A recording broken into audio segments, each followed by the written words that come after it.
নমস্কার। পুতুল ভাঙা, রবীন্দ্রনাথ ঠাকুর। ৭-৮-২৭ আমি বলেছিলেন বলে গুরু মশাই আমার পরে উঠল রাগে জ্বলে। মাগো তুমি ৫ পয়সা এবার রথের দিনে, সেই যে রঙিন পুতুলখানি আপনি দিলেন কিনে। খাতার নিচে ছিল ঢাকা, দেখালে এক ছেলে, গুরু মশাই রেঙে মেগে ভেঙে দিলেন ফেলে। বললেন তোর দিন রাত্রি কেবল যত খেলা, একটুও তোর মন বসে না পড়াশোনার বেলা।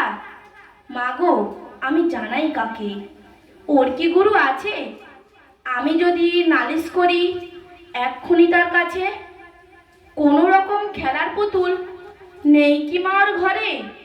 সত্যি কি ওর একটু মন নেই পুতুলের পরে? সকাল সাজে তাদের নিয়ে করতে গিয়ে খেলা, কোনো পড়াই করেন নাকি কোনো রকম হেলা? ওর যদি সেই পুতুল নিয়ে ভাঙেন কেহ রাগে, বল দেখি মা ওর মনেটা কেমন তর লাগে। নমস্কার।